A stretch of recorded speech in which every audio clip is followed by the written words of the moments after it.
Hi guys, it's Mrs. C. I just wanted to take a minute to write a video and tell you that I miss you, and I hope that you all are doing well and that you're doing well on your school packets. And I thought that we would try to finish our book that we were reading right before we left off. So, if you can remember, we were reading about the Hardy Boys, Joe and Frank, and they were looking for Chet's missing jalopy. So we left off on chapter 6, the robbery. Joe Hardy quickly led the way into the swampy area as the other boys trooped along, everyone talking at once. When they reached the spot, Chet examined the tire and exclaimed, "There's no mistake about it. This is one of the tires." When the thief put on the new one, he threw this away. "Perhaps the queen is still around," suggested Frank quickly. "The thief may have picked this road as a good place to hide your jalopy until he can make a getaway." "It would make an ideal place," Chet agreed. "People coming to Willow Grove have to park at the gate, so nobody would come in here. But this old road comes in from the main highway. Let's take a look, fellas." A scrutinizing search was begun along the abandoned road in the direction of the highway. A moment later, Frank and Chet, in the lead, cried out simultaneously. "Here's a bypath, and here are tire marks," Frank exclaimed. To one side was a narrow roadway almost overgrown with weeds and low bushes. It led from the abandoned road to the depths of the woods. Without hesitation, Frank and Chet plunged into it. Presently the roadway widened out and then wound around a heavy clump of trees. It came to an end in a wide clearing. In the clearing stood Chet Morton's lost jalopy. "My queen!" he yelled in delight. "Her own license plates!" His shout was heard by the rest of the boys, who came on a run. Chet's joy was boundless. He examined the car with minute care, while his chums crowded around. At last he straightened up with a smile of satisfaction. "She hasn't been damaged a bit. All ready to run. The thief just hid the old bus in here and made a getaway. Come on, fellas, climb aboard. Free ride to the highway." Before leaving, the Hardys examined the footprints left by the thief. "He wore sneakers," Frank observed. Suddenly, Chet swung open the door and looked on the floor. "You mean he wore my speakers? My sneakers, I'm sorry. They're gone." "And carried his own shoes," Joe observed. "Very clever." "Well, that washes out one clue. Can't trace the man by his shoe prints." "Let's go," Chet urged.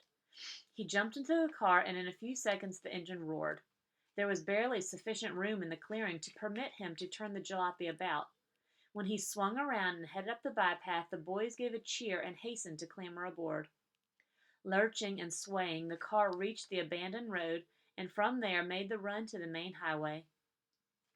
The boys transferred to Tony's truck and the motorcycles and formed a parade into Bayport, with Frank and Joe in the lead.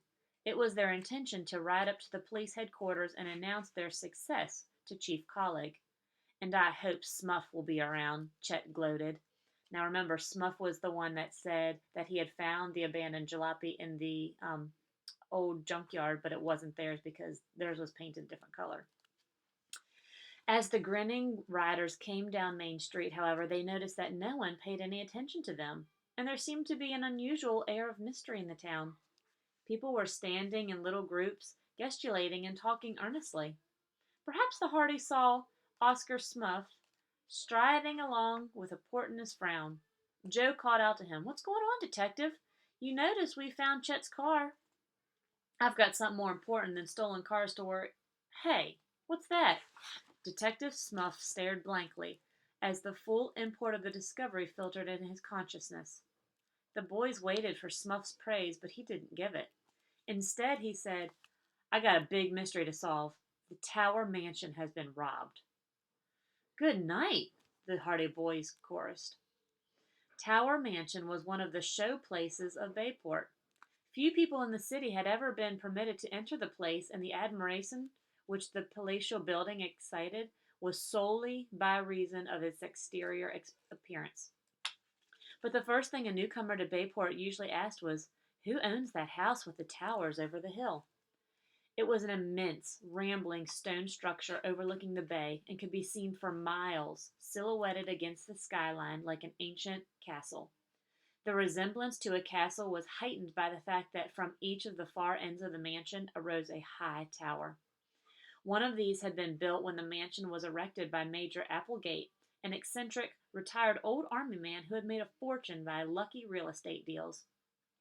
Years ago, there had been many parties and dances in the mansion, but the Applegate family had become scattered until there last remained in the old home only Hurd Applegate and his sister Adelia. They lived in the vast, lonely mansion at the present time. Hurd Applegate was a man about 60, tall and stooped. His life seemed to be devoted now to the collection of rare stamps. But a few years before, he had built a new tower on the mansion, a duplicate of the original one. His sister Adelia was a maiden lady of uncertain years. Well-dressed women in Bayport were amused by her clothes. She dressed in clashing colors and unbecoming styles. Hurd and Adelia Applegate were reputed to be enormously wealthy, although they lived simply, and they kept only a few servants, and they never had visitors. "Tell us about the theft," Joe begged Smuff, but the detective waved his hand airily. "You'll have to find out yourselves," he retorted as he hurried off. Frank and Joe called goodbye to their friends and headed for home. As they arrived, the boys saw Hurd Applegate leaving the house. The man tapped the steps with his cane and came down to them. When he heard the boys' motorcycles, he gave them a piercing glance. "Good day," he growled in a grudging manner and went on his way. "He must have been asking Dad to take the case," Frank said to his brother as they pulled into the garage. The boys rushed into the house, eager to find out more about the robbery. In the front hallway, they met their father.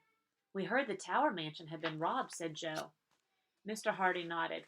"Yes, Mr. Applegate was just here to tell me about it. He wants me to handle the case." "How much was taken?" Mr. Hardy smiled. "Well, I don't suppose it'll do any harm to tell you. The safe in the Applegate library was open. The loss will be about $40,000, all in securities and jewels." "Whew!" exclaimed Frank. "What a haul! When did it happen?"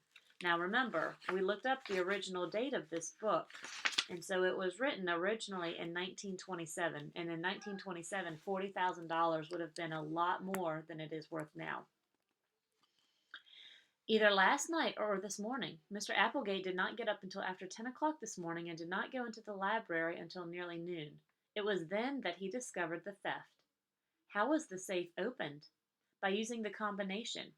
It was opened either by someone who knew the set of numbers or else a very clever thief who could detect the noise of the tumblers. I'm going up to the house in a few minutes. Mr. Applegate is to call for me." "I'd like to go along," Joe said eagerly. "So would I," Frank declared.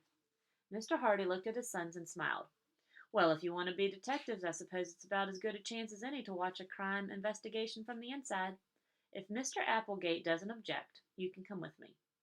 A few minutes later, a foreign-make, chauffeur-driven car drew up before the Hardy home. Mr. Applegate was seated in the rear, his chin resting on his cane. The three Hardys went outside. When the detective mentioned the boy's request, the man merely grunted assent and moved over. Frank and Joe stepped in after their father. The car headed toward Tower Mansion. "I don't really need a detective in this case," Hurd Applegate snapped. "Don't need one at all. It's as clear as the nose on your face. I know who took the stuff, but I can't prove it." "Whom do you suspect?" Fenton Hardy asked. "Only one man in the world who could have taken the jewels and securities. Robinson." "Robinson?" "Yes, Henry Robinson, the caretaker. He's the man." The Hardy boys looked at each other in consternation. Henry Robinson, the caretaker of the Tower Mansion, was the father of one of their closest friends. Perry Robinson, nicknamed Slim, was the son of the accused man. Then his father should be blamed for robbery seemed absurd to the Hardy boys. They had met Mr. Robinson upon several occasions, and he had appeared to be a good-natured, easy-going man with high principles. "I don't believe he's guilty," Frank whispered. "Neither do I," returned his brother. "What makes you suspect Robinson?" Mr. Hardy asked Hurd Applegate. "He's the only person beside my sister and me who ever saw that safe opened and closed. He could have learned the combination if he'd kept his eyes and ears open, which I'm sure he did." "Is that your only reason for suspecting him?" "No. This morning he paid off a $900 note at the bank, and I know for a fact he didn't have more than $100 to his name a few days ago. Now, where did he raise $900 so suddenly?" "Perhaps he has a good explanation," Mr. Hardy suggested. Oh, he'll have an explanation, all right, sniffed Mr. Applegate, but it'll have to be a mighty good one to satisfy me. The automobile was now speeding up the wide driveway that led to Tower Mansion and within a few minutes stopped at the front entrance. Mr. Hardy and the two boys accompanied the eccentric man into the house. Nothing has been disturbed in the library since the discovery of the theft, he said, leading the way there. Mr. Hardy examined the open safe, then took a special magnifying glass from his pocket. With minute care, he inspected the dial of the combination lock. Then he walked to each window and the door to examine them for fingerprints. He asked Mr. Applegate to hold up his fingers to a strong light and got a clear view of the whorls and lines on the insides of the tips. At last he shook his head. A smooth job, he observed. The thief must have worn gloves. All the fingerprints in the room, Mr. Applegate, seem to be yours. No use looking for fingerprints or any other evidence, Mr. Applegate barked impatiently. It was Robinson, I tell you. Perhaps it would be a good idea for me to ask him a few questions, Mr. Hardy advised. Mr. Applegate rang for one of the servants and instructed him to tell the caretaker to come to the library at once. Mr. Hardy glanced at the boys and suggested that they wait in the hallway. It might prove less embarrassing to Mr. Robinson that way, he said in a low voice. Frank and Joe readily withdrew. In the hall they met Mr. Robinson and his son Perry. The man was calm but pale, and at the doorway he patted Slim on the shoulder. Don't worry, he said. Everything will be all right. With that, he entered the library. Slim turned to his two friends. It's got to be, he cried out. My dad is innocent. And that's the end of chapter number 6. So we'll finish tomorrow with chapter 7 called The Arrest. Have a great evening, guys. I miss you, and I'll see you soon. Bye-bye.